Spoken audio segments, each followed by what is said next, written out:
Bonjour à tous et bienvenue dans le Grand JT de l'éducation. Tout de suite, le sommaire. Après une année compliquée pour le personnel de l'éducation, à quoi s'attendre à la rentrée? Y aura-t-il des profs? Quelle stratégie pour le ministre de l'Éducation nationale? On en parle dans un instant avec nos invités. C'est un des fléaux de notre époque et l'actualité nous l'a tristement prouvé dernièrement. Le harcèlement à l'école tue. En deuxième partie d'émission, on vous fera découvrir un réseau social anti-harcèlement 100% français et vertueux. Puis enfin, ce sera l'heure de retrouver Malika Ménard et son invité dans Souvenir d'écolier. Cette semaine, c'est l'humoriste Arnaud Demange qui a répondu à ces questions. Mais tout de suite, place à l'actualité en bref avec Loïc Landreau.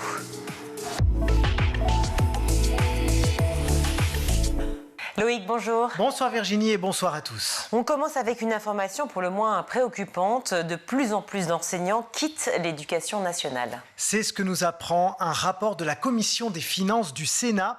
Et le nombre de démissions dépasse toutes les prévisions initiales. Entre 2020 et 2022, elles ont augmenté, écoutez bien, de 26%.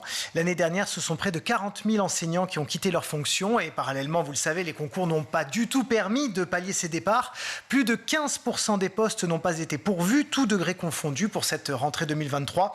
D'où l'annonce de Pape Ndiaye, dont nous avons également parlé ici, qui souhaite abaisser le recrutement des professeurs des écoles à Bac+3 à partir de 2025 pour faire face à cette pénurie. Mais en attendant, pour les collèges et les lycées, pas d'éclaircie, il va falloir tenir. Et puisqu'on parle de Pape Ndiaye, le ministre s'est exprimé sur l'islamisme à l'école. Il y a un réel phénomène d'autocensure des enseignants sur le sujet. C'est ce qu'il a affirmé hier en audition devant la commission d'information sénatoriale sur les menaces et agressions contre les enseignants.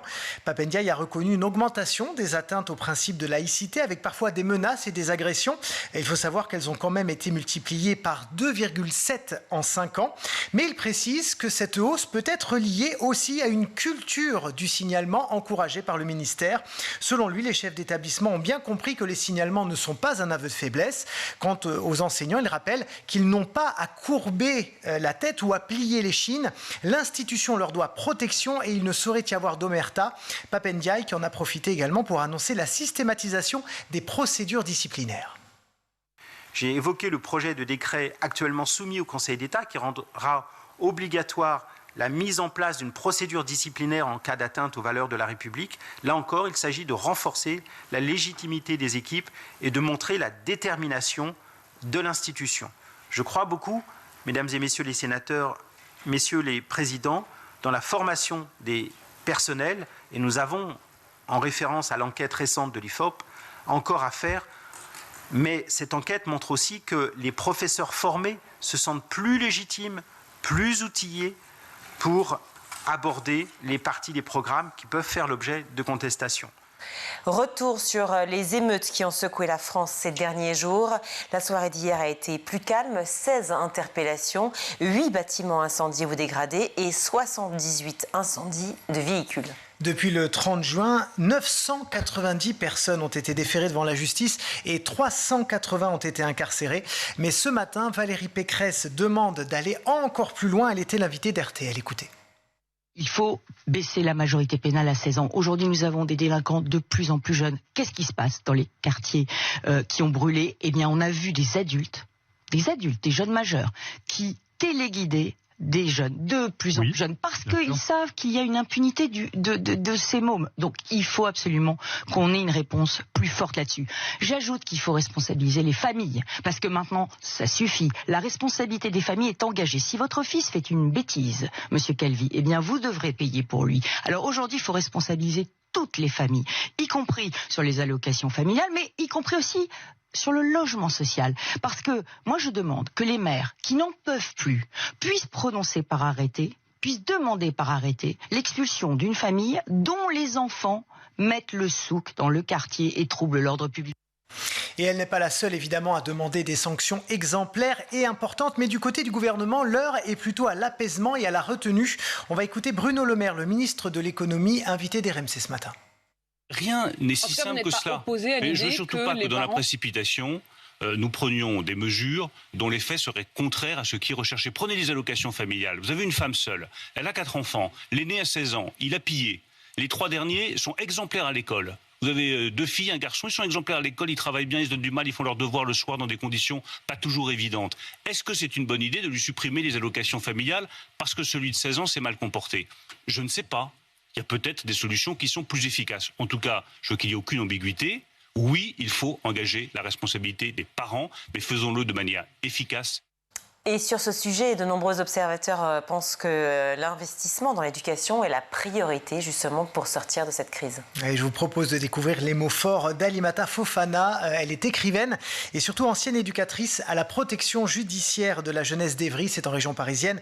Elle a récemment publié le roman À l'ombre de la cité Rimbaud et face à ces émeutes, elle tient à rappeler le rôle majeur que joue l'école.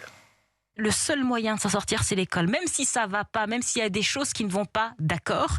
Mais c'est pour nous le seul moyen de s'en sortir. On sent que les écoles brûlées, calcinées, ça vous a vraiment non, parce que là, heurté, moi, je me dis, ça vous a mis en colère. Bah oui, parce que pour moi, je suis plutôt reconnaissante. Parce que moi, l'éducation nationale m'a permis de sortir du chemin qui m'était tracé. Et ça, pour moi, ça vaut tout l'or du monde. Quel était le chemin qui vous était tracé ? Je pense que j'aurais été mariée très très jeune et j'aurais eu des enfants. J'aurais répété le schéma de ma mère. Et là, l'école, elle m'a permis de faire autrement, de me tracer une autre voie et surtout d'apprendre à penser par et pour moi. Et on termine avec le Hack Kids 2023, un événement où les enfants se mettent dans le rôle de hackers. Et ça s'est passé le week-end dernier à la Cité des Sciences de la Villette à Paris. Des dizaines d'enfants y ont suivi des ateliers autour de la cybersécurité. Ils ont pu également suivre des démonstrations du hacker Gaël Musquet, qui est également chroniqueur ici sur School TV dans l'école du futur. Nos équipes étaient sur place. C'est un reportage signé Angèle Jean-Girard et Xavier Terrade. Ce samedi 1er juillet, c'était l'effervescence à la Cité des Sciences. Le lieu de la connaissance, situé à la Villette à Paris, accueillait le Hack Kids 2023. Le Hack Kids, c'est un événement dédié aux jeunes de 8 à 16 ans, dont les parents font de l'informatique ou pas. C'est ouvert à tous, il faut juste s'inscrire parce qu'on a assez peu de place. Et l'idée, c'est de pouvoir enseigner par des méthodes amusante puisqu'il y a beaucoup de pratiques, différents éléments sur la technologie, mais pas que la sécurité informatique. On fait un peu de lockpicking, on fait de la chimie, ça dépend des années et il y a plein de choses à découvrir à l'EA Kids. Guidé notamment par Guillaume Delhommel, près de 50 jeunes ont participé à des ateliers d'une trentaine de minutes, lors desquels ils ont notamment appris de façon assez traditionnelle à souder un montage électronique, mais pas seulement, puisqu'ils se sont aussi amusés à ouvrir des cadenas, une façon ludique de découvrir des failles de sécurité. Ça peut créer des vocations, mais l'idée c'est vraiment de pouvoir montrer aux jeunes les limites et comment utiliser les outils, comment ils fonctionnent et éventuellement leurs limites, de façon à en faire des citoyens, on va dire, éclairés par rapport aux technologies. Le Hack Kids, un événement existant depuis plus d'une décennie et qui a fait des petits. C'est une de mes grandes joies, c'est qu'il y a des enfants qui sont venus plusieurs fois et qui aujourd'hui servent d'animateurs aux futures générations. Donc ça c'est vraiment très sympa et c'est d'autant plus sympa qu'il y a aussi beaucoup de filles puisqu'on essaye d'avoir, en fonction des années, on a entre 40 et 60% de filles. À l'extérieur, ce sont plutôt des adultes qui étaient au premier rendez-vous donné par Gaël Musquet pour une démonstration d'une autre dimension. Donc là j'ai stocké sur le PC l'environnement radio, les émissions de la clé en fait. Et là j'ai une radio logicielle qui me permet en fait logiciellement de reproduire ce signal là et d'émettre et de recevoir. Donc elle fait à la fois réception et émission les signaux de la clé. Donc là je vais juste rejouer à proximité de la voiture. Hop là. Et normalement les rétroviseurs vous devriez les voir si ça marche. Vous devriez les voir s'ouvrir. Et en effet, ça marche. Une séquence impressionnante expliquée par celui qui est aussi connu sous son nom de hacker, F4HXS, venu présenter les 5 vulnérabilités d'une voiture. Mon rôle, c'est de montrer un peu les 5 vulnérabilités type que l'on a sur une voiture. Comment on hack une voiture? C'est quoi hacker une voiture? Quels sont les risques? Risque mécanique, qu'on se fasse pirater sa clé, la clé mécanique. Il y a un risque radio, qu'on se fasse là aussi pirater sa clé au moment où elle émet, qu'on se fasse pirater aussi les émetteurs qui sont dans les pneus. On a des problématiques d'accès aux données dans la voiture. Le circuit de la donnée, c'est important, hein. Le respect de la vie privée, c'est aussi dans les voitures. Au-delà d'impressionner et de vulgariser la cybersécurité, la mission de Gaël Musquet est aussi de recruter. Aujourd'hui, on a un enjeu de recrutement. On a des dizaines de milliers de postes à pourvoir, 80 000 si mes souvenirs sont bons d'ici à 2030. Donc on a un vrai enjeu de recrutement. Et ces jeunes de 2030, il faut commencer à les faire rêver aujourd'hui. Donc l'enjeu de recrutement, il est déjà présent. On a déjà un déficit et une filière de cybersécurité qui est en tension. Donc toutes les personnes, tous les enfants qu'on pourra inspirer sur cette filière-là, ce sont potentiellement des personnes qu'on pourra recruter d'ici quelques années. Pour ceux qui manqueraient d'idées, le hacker en a profité pour dresser une liste non exhaustive des métiers de la cybersécurité.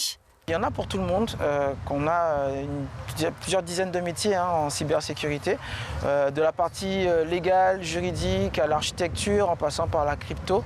On a énormément d'enjeux aujourd'hui et de profils, on a besoin de beaucoup de profils différents. Chaque année, faute de place, le Hack-Kids est obligé de refuser de nombreux enfants placés sur liste d'attente. Un intérêt qui donne de l'espoir pour l'avenir de l'événement, mais aussi de la filière.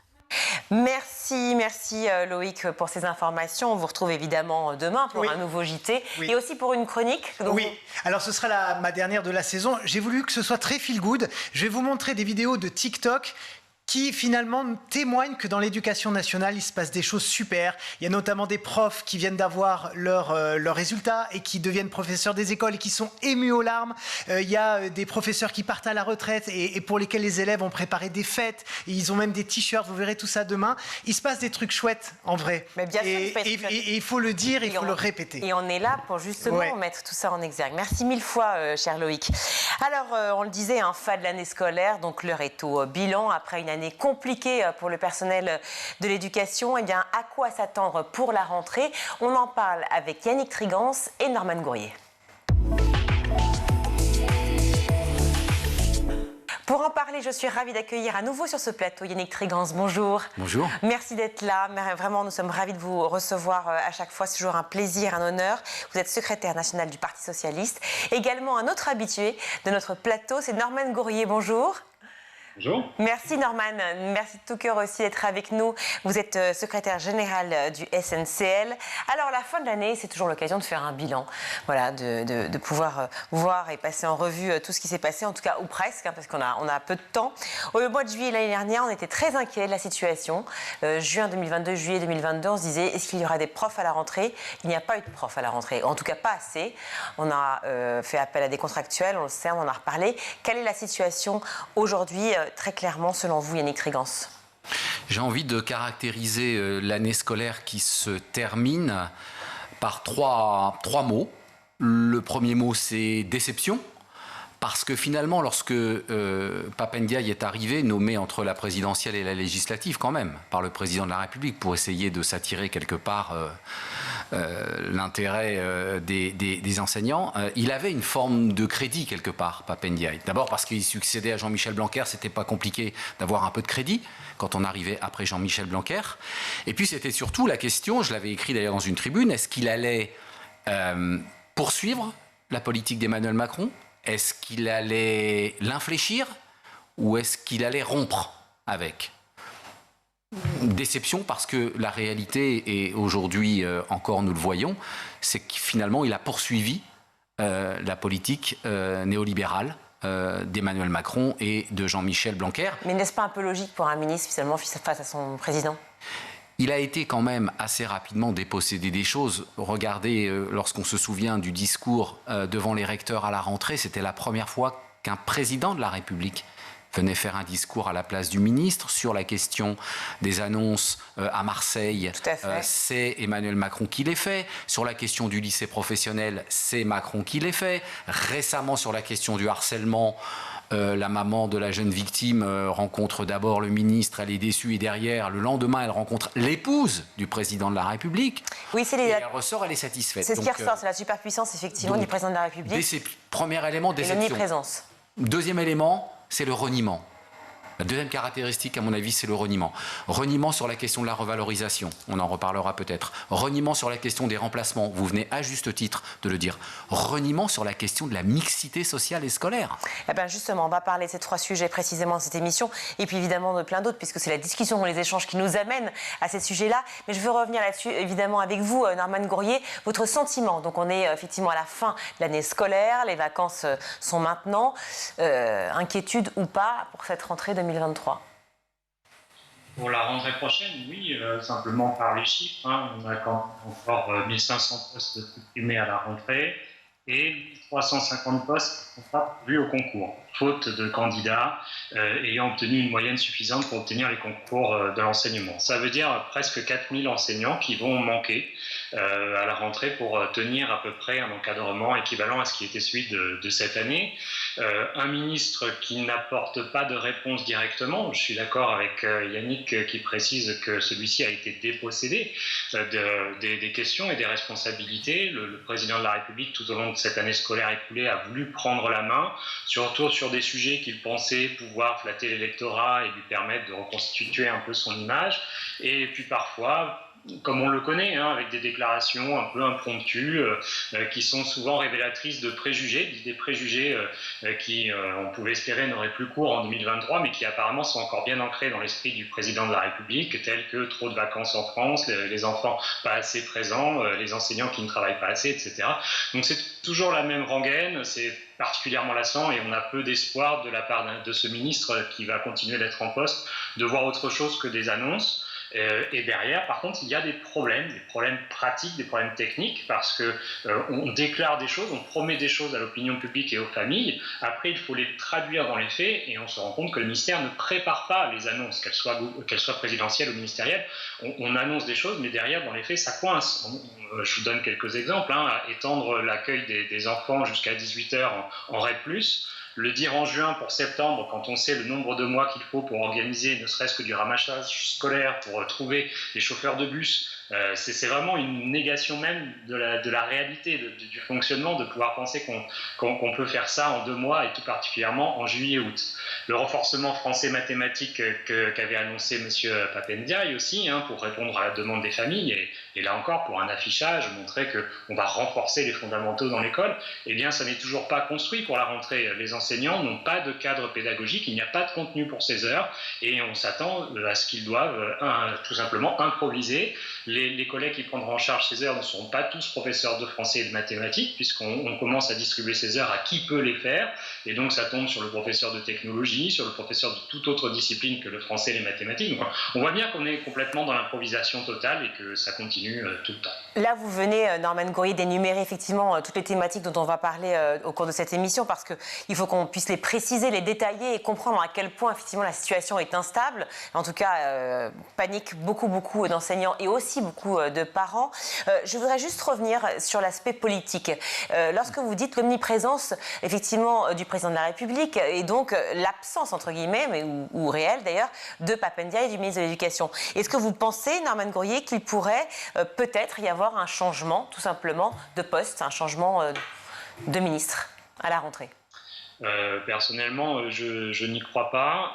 Là encore, il faudrait un remaniement gouvernemental complet. Pour l'instant, on voit bien que la seule ambition gouvernementale sur l'éducation nationale, c'est de tempérer l'électorat potentiel enseignant et d'éviter que le pays s'enflamme encore à la prochaine anecdote ou au prochain problème politique après la grande crise que l'on vient de traverser sur la réforme des retraites. Oui, alors donc, je vous suis, Norman, pardon de vous interrompre, mais je vous suis, mais en même temps, on se serait posé la question, par exemple, dans la première élection d'Emmanuel Macron avec Jean-Michel Blanquer, où pour le coup, il a choisi quand même un ministre qui a créé, on peut dire, une tempête avec Parcoursup, qui a eu alors, le courage, effectivement, de poser aussi un véritable défi.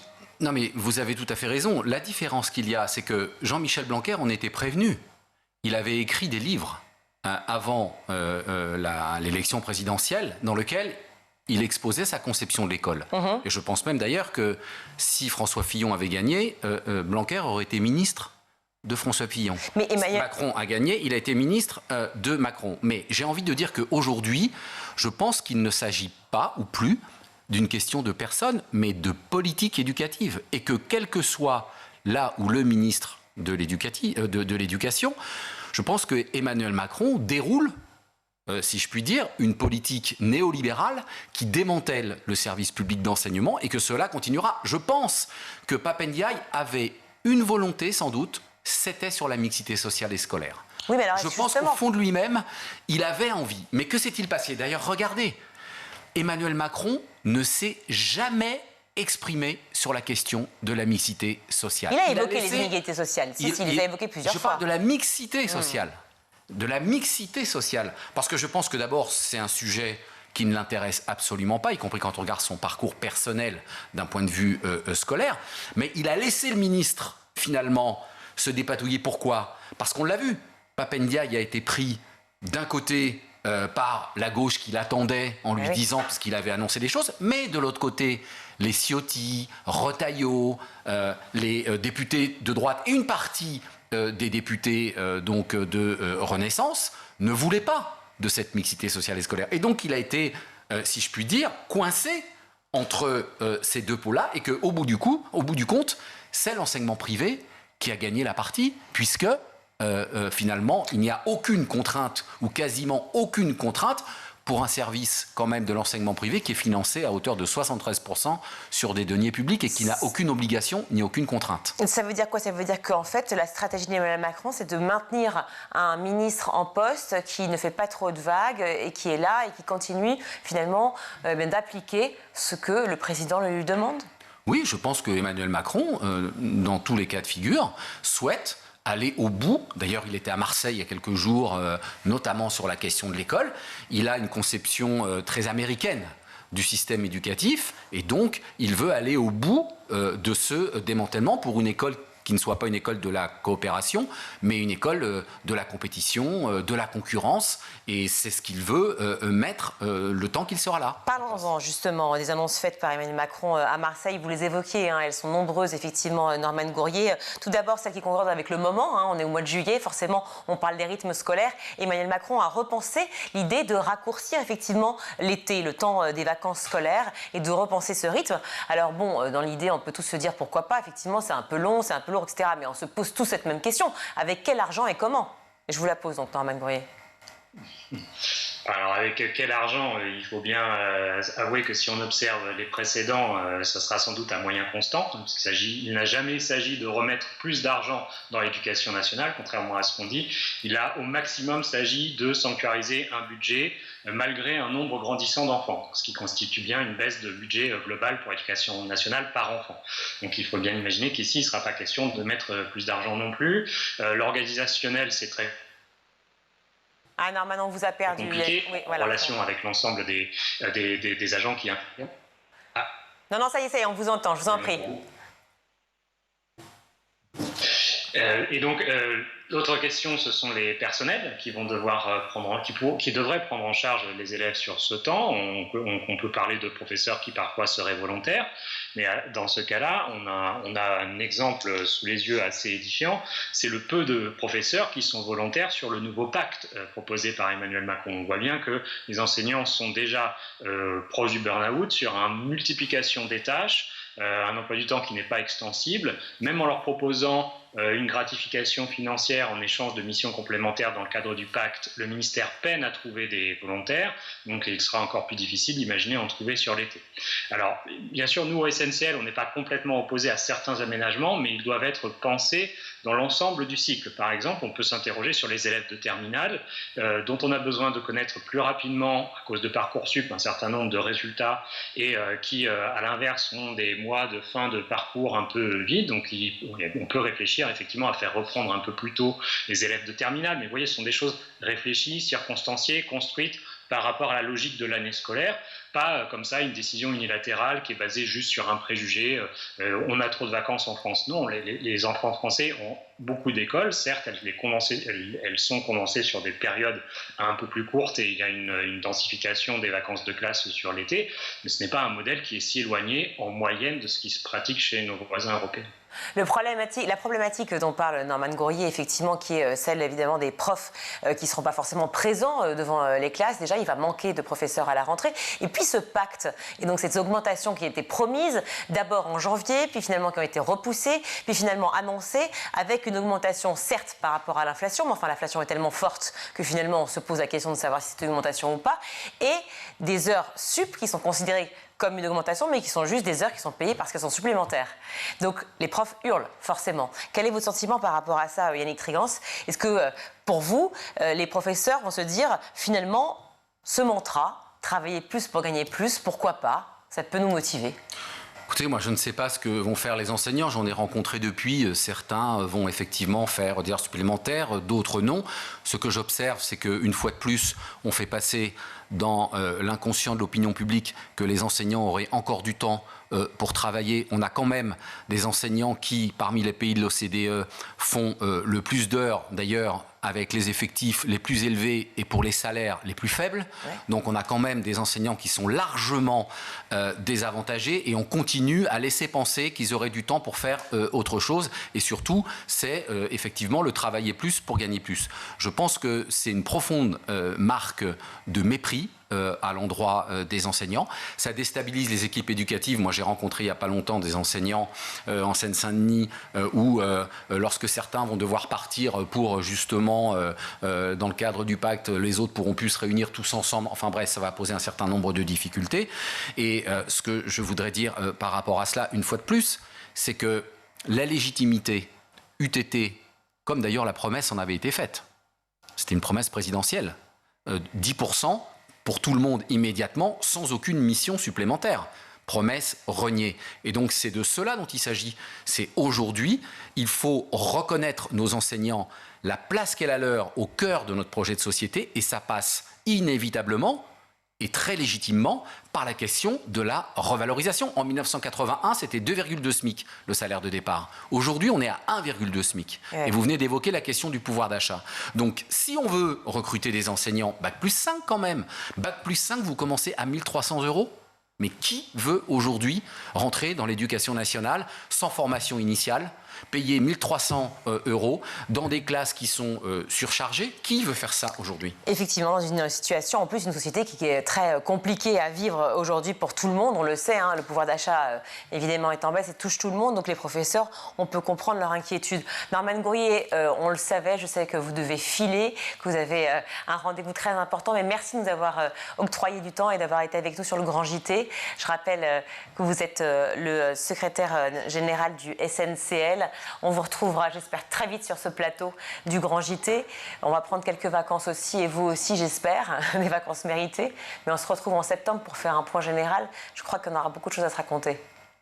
Oui, ce sera assez édifiant à la rentrée. Effectivement, beaucoup de choses vont se révéler et on pourra les analyser ensemble avec plaisir. Merci beaucoup. Avec plaisir. Dès la première semaine, on vous reçoit, si vous pouvez, sur ce plateau. Merci, Norman.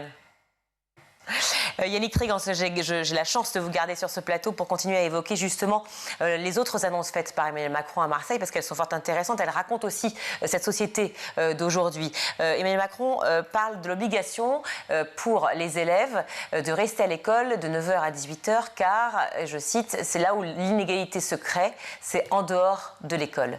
9h, 18h, un pacte, donc une proposition, une obligation qui permettrait, selon lui, d'enrayer le problème des inégalités sociales. Est-ce une réalité pour vous ? Je pense que la réalité, elle n'est pas discutée, elle n'est pas discutable. Mais je pense qu'une fois de plus, le président de la République lance comme ça des propositions sans avoir regardé les choses de près et surtout en ignorant quand même une partie non négligeable du monde de l'éducation. Je pense notamment à l'éducation populaire. Pourquoi ne pas permettre aux grandes associations d'éducation populaire d'organiser un certain nombre des activités? Tout à l'heure, on évoquait la question des rythmes, des vacances. Là encore, le problème a été pris à l'envers. Le président de la République parle des vacances d'été. Mais le sujet, ce n'est pas celui-là. Le vrai sujet, c'est que nous sommes le seul pays au monde à avoir 4 journées d'école aujourd'hui, avec, pour les plus petits, même des fois, des journées qui commencent à 7h le matin au centre de loisirs et qui se terminent à 19h. J'en avais quand j'étais directeur d'école maternelle. Donc là encore, sur la question que vous évoquez, de 9h à 18h, oui, pour faire quoi? Avec qui? dans quel objectif? Parce que je pense que ce qui nous manque aujourd'hui dans notre société, c'est une vision de la place de l'école de la République dans un projet de société plus global. À quoi sert aujourd'hui l'école? Quels sont les objectifs aujourd'hui de l'école? Ce gouvernement, ce président n'a jamais fixé politiquement les attendus de l'école de la République. Oui, et la place de l'enfant, je continue d'après ce que vous dites, mais la place de l'enfant au sein de l'école, car effectivement la question se pose. Un enfant qui donc resterait dans ces zones de cité éducative, dans ces REP, réseau d'éducation prioritaire, donc de 9h à 18h à l'école, effectivement, selon le président de la République, ça lui permettrait en fait de faire moins de bêtises que s'il était en dehors des cours. Mais qui en fait s'occuperait des cours? Qui financerait ces cours? Des profs qu'on a déjà peu, qui sont absents. Comment cela va s'organiser selon vous? Est-ce que c'est réalisable? Et tout ça dans 3 mois? Je ne sais même pas si c'est réalisable, en plus annoncé, vous le dites à juste titre, avec une mise en place d'ici 3 mois. Je pense qu'une fois de plus, il y a des annonces qui sont faites, et ça, c'est extrêmement grave. Parce que finalement, il y a un décalage entre la parole politique au plus haut niveau de l'État, avec un lancement d'annonces, et derrière la réalité du terrain. C'est exactement la même chose pour les annonces qu'il y a eu pendant l'année scolaire, où le président de la République, le ministre de l'Éducation nationale font un certain nombre d'annonces, et où derrière, finalement, ça ne suit pas. Pourquoi? Parce que le temps de l'école n'est pas le temps du politique, et que l'école de la République, elle a son rythme, et qu'il faut laisser aux enseignants et aux élèves, c'est comme la question des réformes, il faut laisser le temps de s'approprier, d'organiser les choses, et surtout, quand même, de mesurer quel est l'impact de ce qui est mis en place sur la réussite des élèves, parce que personne n'en parle. Mais quand même, quel est l'objectif, en tout cas en ce qui nous concerne, c'est de démocratiser la réussite et de faire que chaque enfant, quel que soit l'endroit où il vit, le milieu d'où il vient, eh bien, puisse réussir son parcours. Alors, ça, c'est l'école de la République. Oui, et c'est aussi ces mots, ça. C'est ce qu'il dit aussi, c'est qu'il veut effectivement que tous les enfants aient la même chance et les mêmes chances de réussite. Car il constate lui-même des inégalités face à l'apprentissage à l'école. Et donc c'est une façon aussi de mettre les choses en perspective. Est-ce que pour vous c'est en fait un effet d'annonce, c'est de la politique politicienne, ou pensez-vous, malgré vos différences d'appartenance politique, pensez-vous quand même qu'il y a aussi une prise de conscience d'une école qui est inégale pour les élèves? Mais les grands principes tels qu'il peut les énoncer très bien, mais la réalité c'est que dans mon département aujourd'hui de Seine-Saint-Denis, on en est toujours à ce qu'un élève perde l'équivalent d'une année scolaire faute de remplacement sur son parcours de scolarité obligatoire. La réalité c'est que au lieu de profiter de la baisse démographique pour améliorer le taux d'encadrement et donc garder des postes et non pas supprimer, comme le président de la République et son ministre l'ont fait, pour permettre de meilleures conditions de travail aux enseignants, eh bien ça n'a pas été fait. La réalité, c'est qu'aujourd'hui, on attend toujours sur le traitement de la difficulté scolaire, les postes dont on a besoin de psychologues scolaires, les postes aussi de RASET qui ne sont pas là. La réalité, et je pourrais continuer ainsi, c'est il vient de parler de la scolarisation, par exemple, des enfants de 2 ans. J'ai écrit une tribune dans Le Monde il y a quelques jours sur ce sujet là, mais où sont les postes pour faire cela? Et donc c'est ce que je disais à l'instant. Le problème, c'est qu'il y a des annonces et des grands principes qui sont énoncés, mais ce que vivent les enseignants, les élèves et les parents et l'ensemble des équipes éducatives sur le terrain, dans la vraie vie, j'ai envie de dire, c'est tout à fait l'inverse. C'est une dégradation des conditions d'enseignement et d'accueil de nos élèves dans l'école publique. Et en même temps, si on écoute aussi l'argument effectivement de la baisse démographique, l'argument proposé et énoncé par le président de la République est de dire, puisqu'il y a baisse démographique, donc il y a moins d'enfants par classe, forcément, on va joindre, fermer des classes et rendre la situation à peu près viable, puisqu'on manque de professeurs. Donc c'est toujours ce pendant. Non, mais on pourrait très bien profiter de la baisse démographique sur la base des enseignants déjà présents au sein de l'Éducation nationale et de ceux qui malgré tout sont candidats, pour diminuer les effectifs et donc améliorer le taux d'encadrement. Ça n'est pas la réalité. Il y a encore des parents d'élèves qui se battent aujourd'hui pour qu'on ne ferme pas une classe de 6e, pour qu'on ne perde pas un CP. Quand on fait des dédoublements, grande annonce du ministre Blanquer, et que ces dédoublements d'un point de vue budgétaire font que, on se retrouve avec des classes de CE1, de CM1, de CM2 qui se retrouvent à 28 ou 29. Dans les établissements scolaires, c'est vécu bien différemment que les annonces qui sont faites sur les plateaux de télévision. Cette jeunesse dont on parle, notamment en Seine-Saint-Denis, c'est une jeunesse qui est aussi en colère, qui a envie, qui se bouge beaucoup. On reçoit des gens qui sont formidables et qui œuvrent beaucoup, notamment des gens de Seine-Saint-Denis, mais de toutes les villes de France, et qui se bougent beaucoup pour pouvoir à la fois travailler justement sur ces inégalités sociales, pour faire en sorte que les jeunes aient une vraie place dans la société, quels qu'ils soient, d'où ils viennent, peu importe d'où ils viennent. Mais on le voit, cette colère, elle est là, on l'a vu ces derniers jours, 6 soirées d'émeutes, une colère qui a grandi dans tout le pays suite à la mort de Naël, une jeunesse qui est en défi constant avec l'État, avec l'uniforme, si je puis dire. Est-ce que c'est un mal-être que vous sentez depuis longtemps? Est-ce que c'est automatiquement imputé au président de la République? Je serais de mauvaise foi, si je puis dire, si je disais que c'était imputable au seul président de la République. On le sait bien, ça fait des années que sur cette question, notamment de la politique de la ville et de la lutte contre les inégalités, on sait bien qu'il y a un certain nombre de sujets. Ce qu'on observe aujourd'hui, c'est quand même plusieurs éléments. D'abord, c'est partout, c'est pas dans tel ou tel département, donc ça se propage un petit peu partout. C'est aussi l'abaissement de l'âge. C'est-à-dire qu'on a eu, dans ce qui s'est passé, des enfants parfois de 11-12 ans qui étaient là.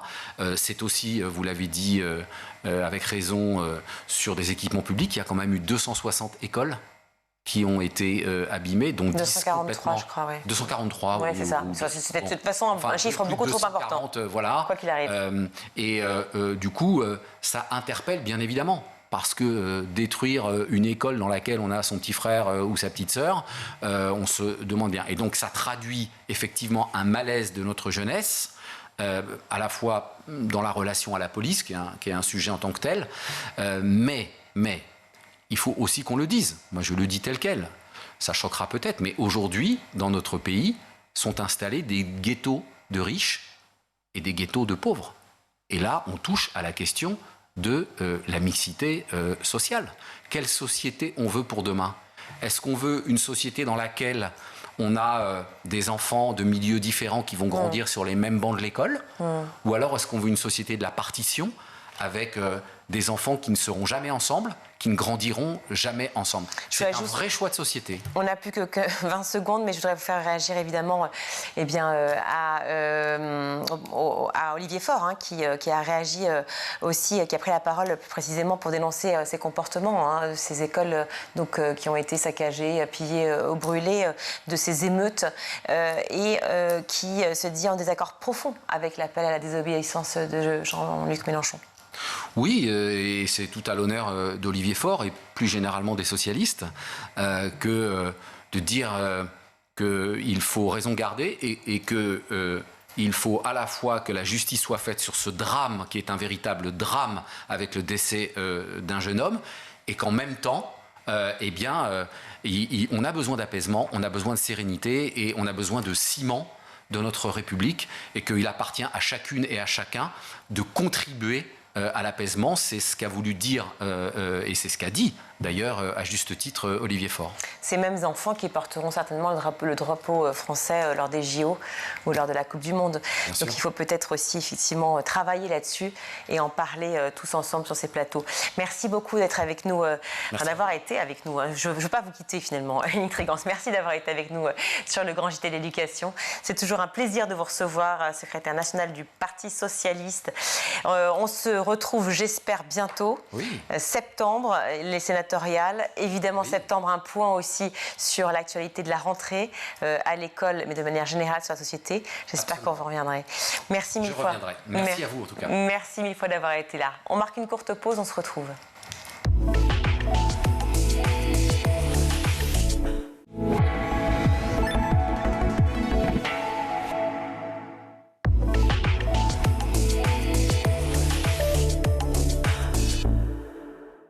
De retour sur le plateau du Grand JT, je suis ravie d'accueillir Benjamin Barthélémy. Bonjour.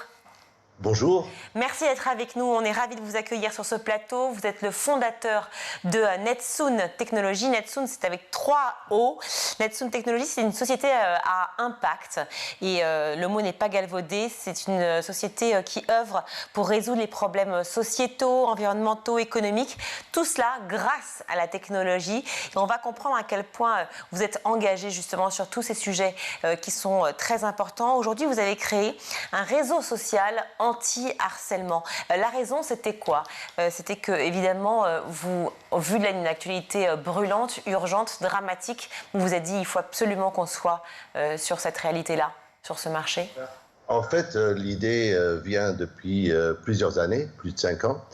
Et j'y pensais déjà depuis le jour de la naissance de ma fille, où je me suis dit comment je vais pouvoir lui mettre un téléphone entre les mains en toute sécurité.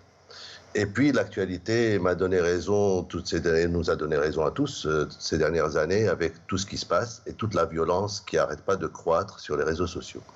Donc j'ai essayé de réunir une équipe d'ingénieurs, de pédopsychiatres, psychiatres, pédiatres, responsables et spécialistes du comportement pour comprendre d'où vient cette violence.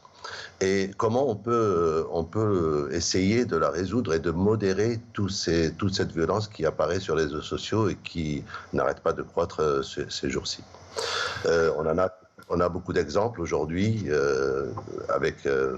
au niveau des émeutes, au niveau malheureusement des suicides qui sont apparus les dernières années et les derniers mois. Donc on essaye de non plus être une société, une solution à impact, mais nous devenons de fait, en fait, une solution d'utilité publique. Utilité publique parce que qu'est-ce qui vous différencie finalement des associations qui existent déjà, des applications qui existent aussi de l'autre côté? Vous le dites, hein, c'est un réseau social précisément. C'est un réseau social. En fait, on est comme tous les autres réseaux sociaux qu'on utilise aujourd'hui. En fait, c'est gratuit, vous ouvrez un compte, etc. Donc, c'est exactement la même chose, vous mettez vos photos, vous postez. L'idée est venue, et surtout, bon, l'objectif principal était la technologie. Donc, on a travaillé sur la technologie, en intelligence artificielle, on a cherché des partenaires qui étaient plus pointus que nous dans certains domaines, dans différents pays. Donc, nous avons fait un partenariat et nous sommes en train de créer un groupement d'intérêt économique avec tous nos partenaires pour pouvoir continuer notre recherche et développement. Et nous sommes arrivés à détecter sur le web, sur les réseaux sociaux, sur vos messageries, tout ce qui est vidéo et audio.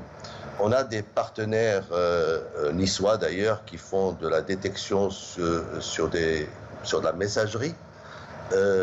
Mais en fait, tout ce qui est vidéo et audio était très difficile à entamer.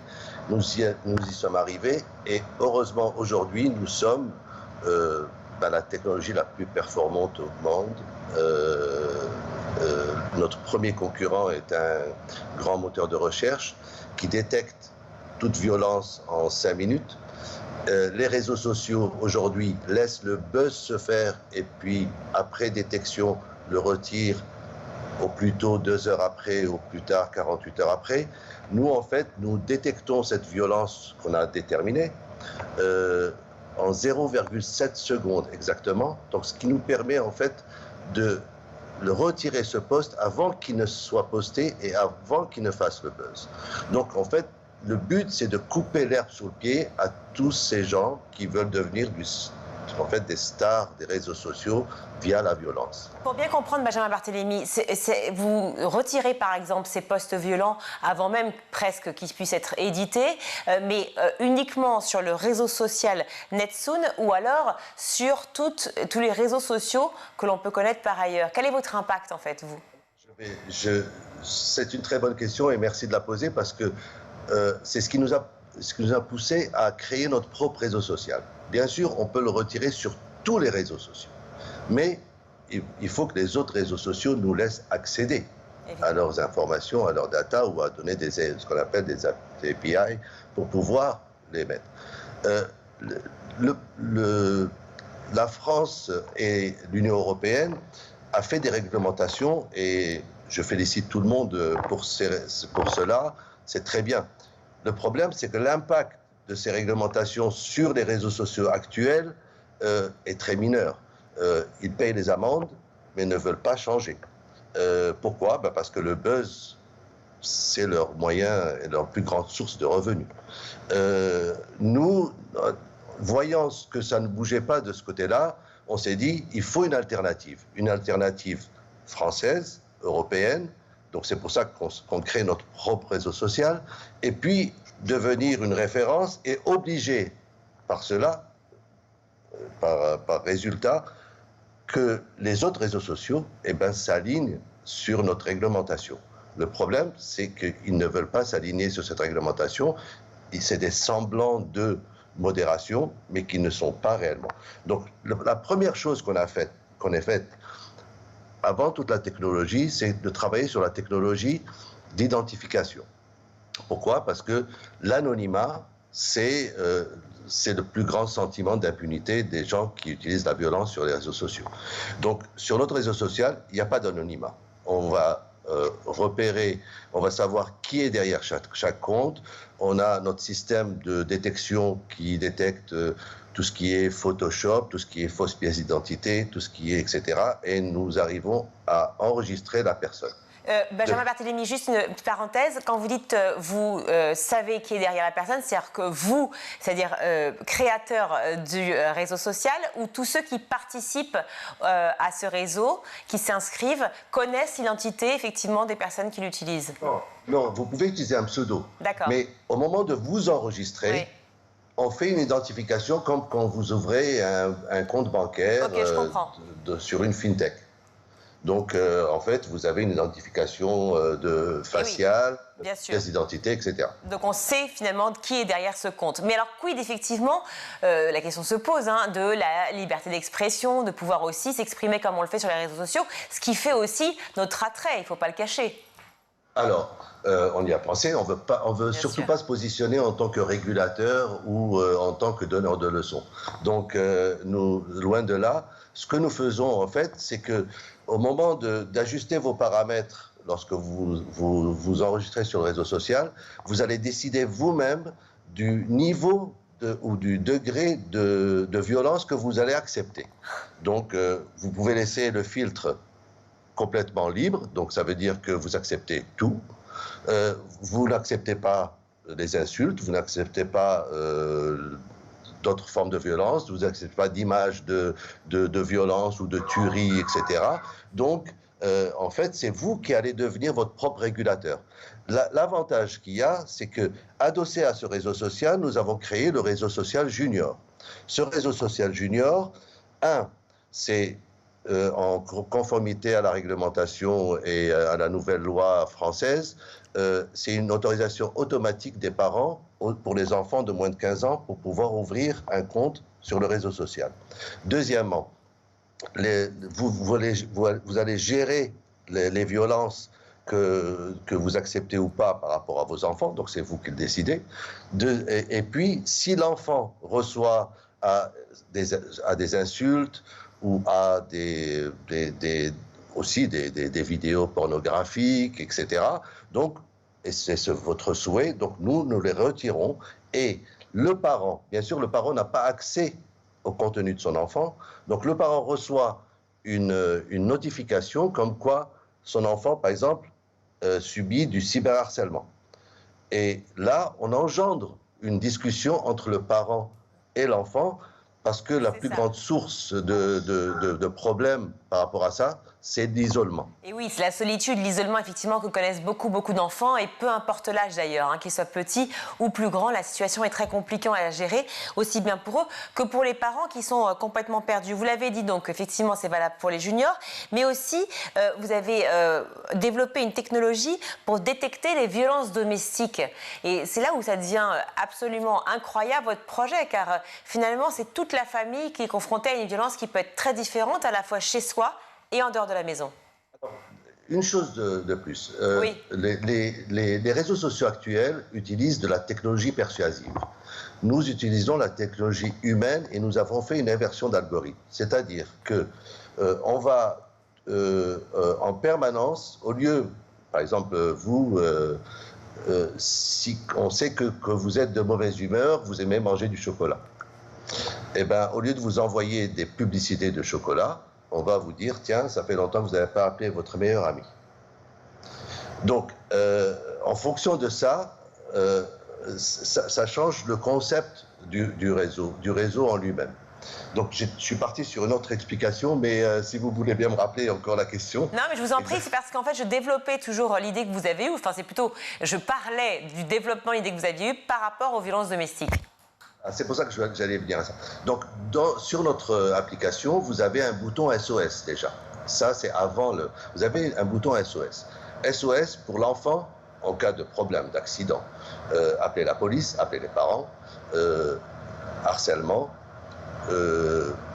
appelez directement le service d'aide au suicide ou le service, etc. Et puis, pour les adultes, aussi, on peut appeler en cas de violence domestique ou en cas de besoin d'aide, etc. Donc il y a un bouton SOS sur votre réseau social en permanence que vous pouvez appuyer à n'importe quel moment.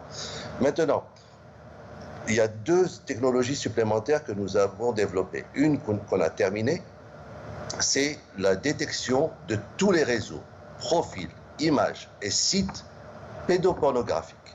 Tout ce qui est en relation avec les abus sexuels pour les enfants, sur les enfants, sont détectés immédiatement et peuvent être bloqués.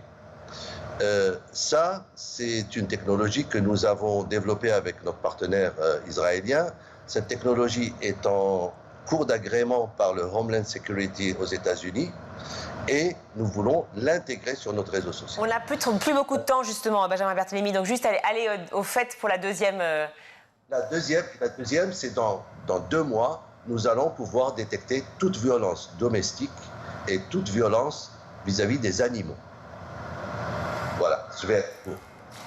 D'accord, bah écoutez, non, c'est très clair, merci beaucoup. Je suis ravie de pouvoir parler de Netsoon Technologies parce que, encore une fois, on ne va pas faire de cocorico, mais ça fait du bien de le faire et de le dire.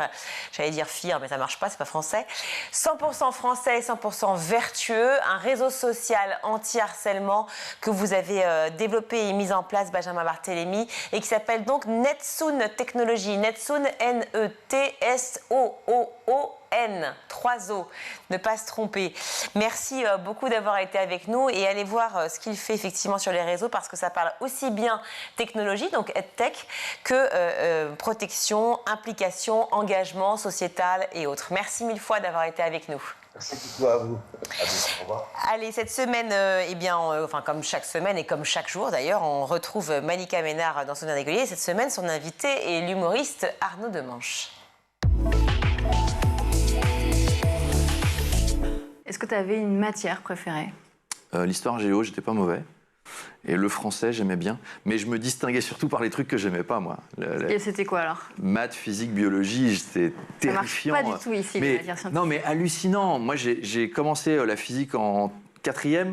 J'ai eu 0 de moyenne en 4e, 0 de moyenne en 3e, 0 de moyenne en seconde. Après, c'était peut-être dur, ton collège, non ? Non, c'était le niveau requis normal. C'est juste que j'étais très mauvais. Aujourd'hui, je change une ampoule, je me prends une châtaigne. Mais 0-0, tu travaillais pas du tout non plus, non ? Nul, j'étais naze.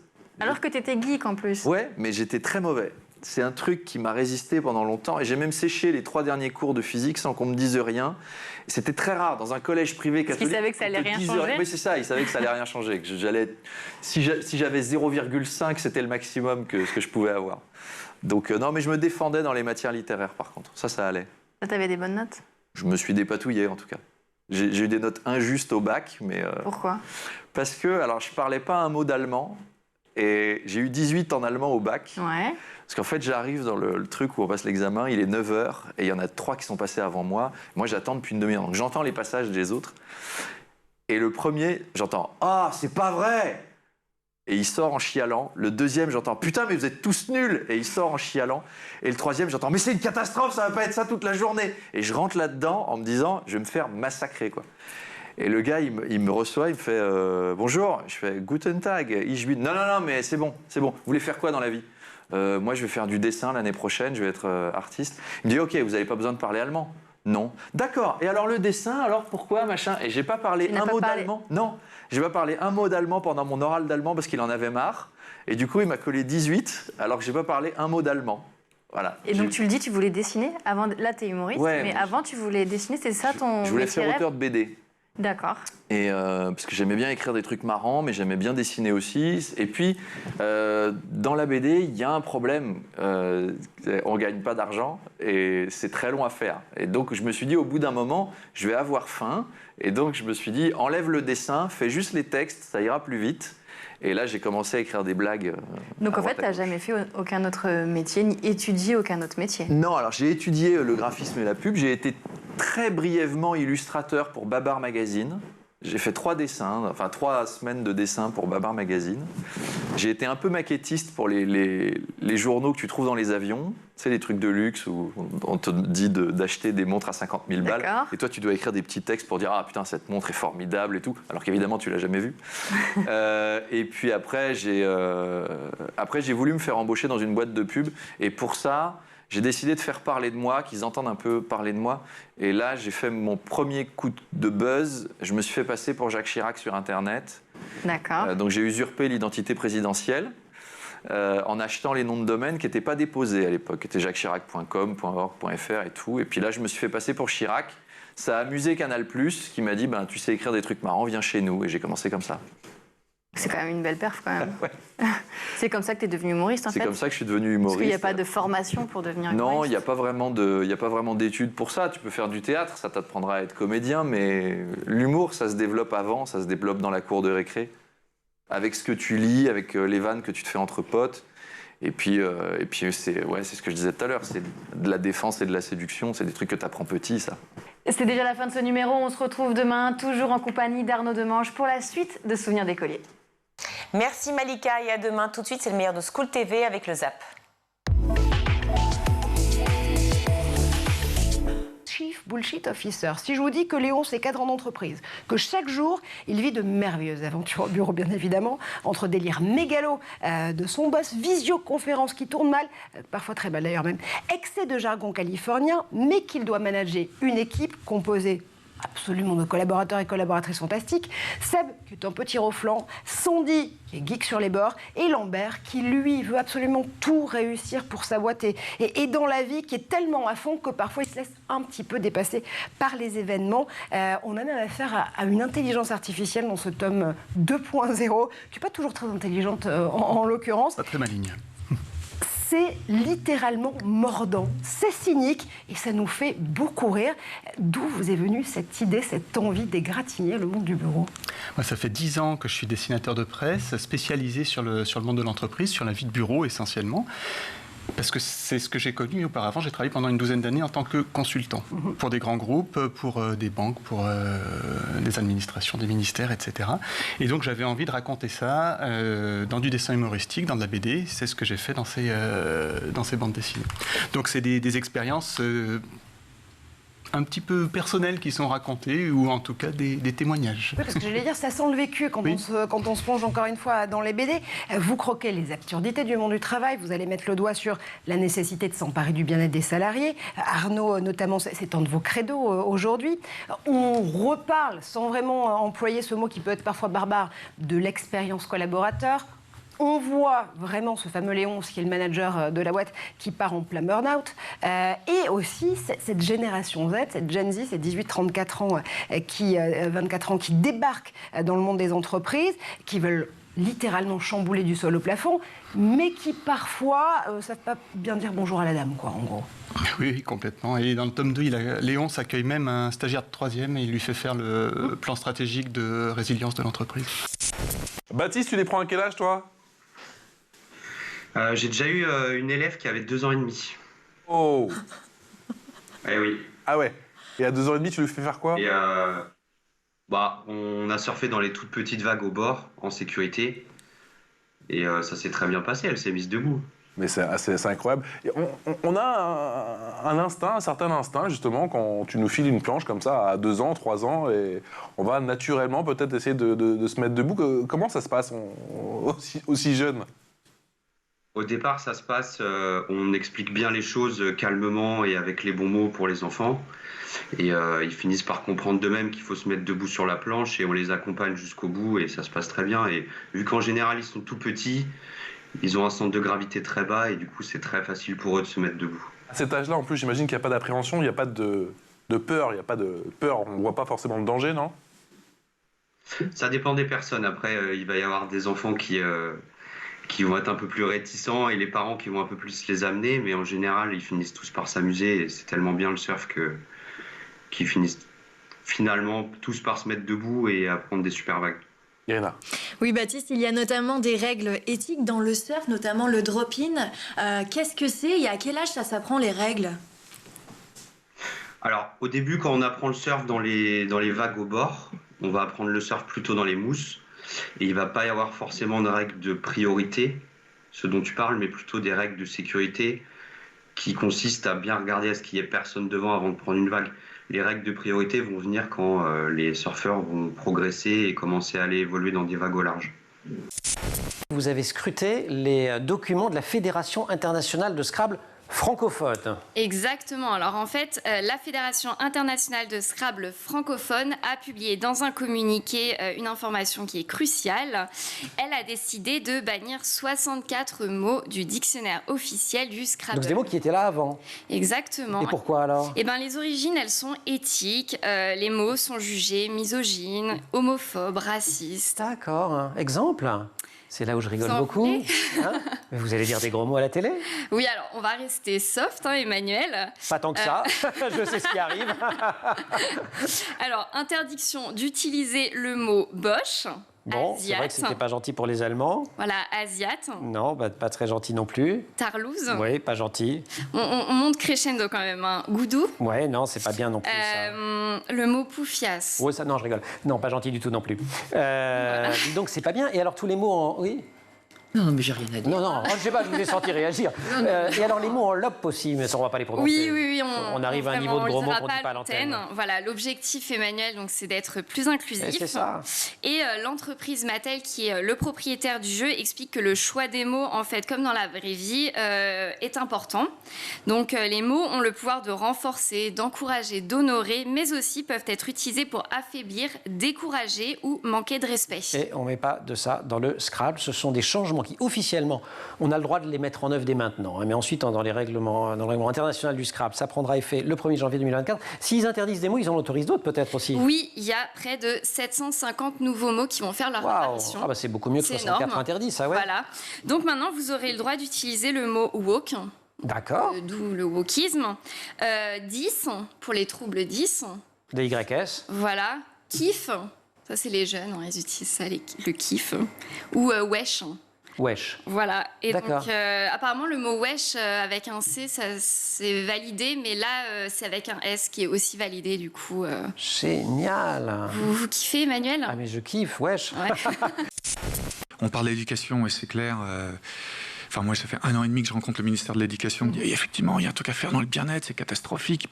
Emmanuel Macron, il en parle. On est le seul pays européen qui fait absolument rien pour les jeunes, absolument rien pour les profs. Il faut faire quelque chose. Bon, ça fait un an et demi que je les vois. Il se passera peut-être quelque chose. Mais même avant le ministère de l'Éducation, même si en France, on pense que c'est l'éducation qui fait tout, les écoles, etc. Non, c'est les parents. C'est le mindset, désolé du mot américain, mais je vois enfin autour de nous, en plus on n'habite pas dans un coin trop innovateur, on habite à Bordeaux. Les parents, maths, littéraire, non, mais s'il veut faire du théâtre à 12 ans, mais laissez-lui faire du théâtre, mais 18 heures par semaine. Et c'est pas grave, il trouvera surtout, c'est Jacques Mat, c'est le président d'Alibaba, qui a dit la seule chose à étudier de nos jours pour les jeunes, c'est les humanities, c'est le bien-être, c'est la créativité, puisqu'il le dit, l'intelligence artificielle va nous dépasser. Donc de toute façon, il faut l'étudier. Moi, je suis pour étudier la tech, les jeunes, il faut programmer, etc. Enfin, même si on dit que programmation, c'est maintenant presque en retard, mais à fond sur tout ce qui est humanities.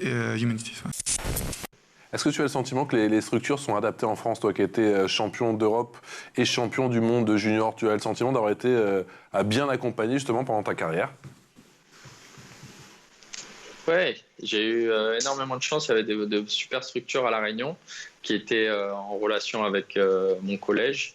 Puis après, j'ai bénéficié au lycée d'un système qui avait été fait à l'époque sur Internet, sur des serveurs. Donc, on était un peu les pionniers. Avant, aujourd'hui, je vois avec le Covid, ça s'est beaucoup plus développé. Mais on faisait déjà des cours en ligne sur Internet. Ce qui m'a permis de voyager, de pouvoir surfer et faire des compétitions à l'étranger malgré les décalages horaires.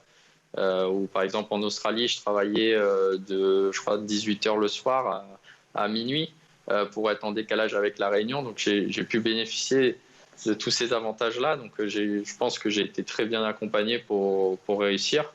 Après, il y a d'autres systèmes aujourd'hui qui existent pour le faire. Je pense que le surf s'est quand même bien développé. Il y a beaucoup de structures en place, mais je pense qu'on peut encore améliorer au niveau structure scolaire pour que notre sport se développe. Baptiste, tu un peu plus normal, je dirais, comme tous les autres sports. Baptiste, tu dirais ça se développe doucement mais sûrement.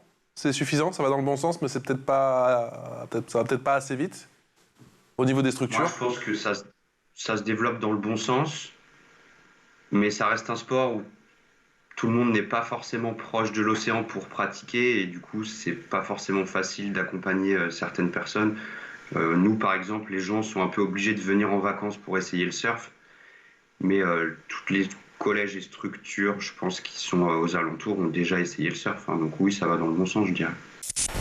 Oui, alors Georges Pompidou naît à Montboudif, dans le Cantal. Il est d'ailleurs petit-fils de paysan et fils d'instituteur.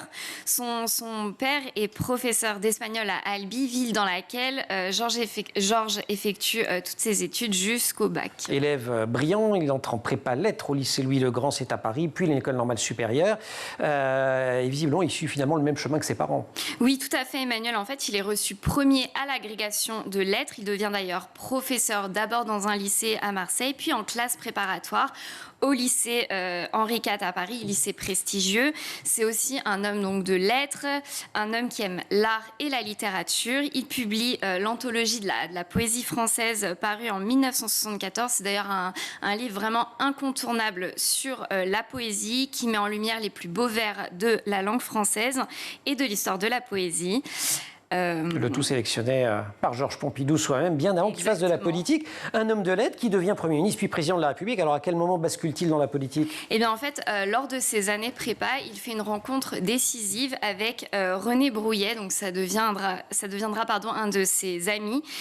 Et cet homme lui permet de rentrer au cabinet du général de Gaulle en septembre 1944. Et là, il va occuper le poste de chargé de mission sur les questions d'éducation. C'est la fin de cette édition. Merci à vous tous de nous suivre si nombreux. Vous savez que vous pouvez nous écrire. On vous répond. Toute l'équipe vous répondra évidemment. Canal 217 sur les box Orange, canal 247 sur les Freebox. Merci à toute l'équipe de School TV. En particulier aujourd'hui à la réalisation, c'est Ulysse Touré. Le son, Héloïse Merlin, Laure Audemont au maquillage et Emma Guessel et Agathe Delannoy à la rédaction. Très belle soirée à tous. Ciao.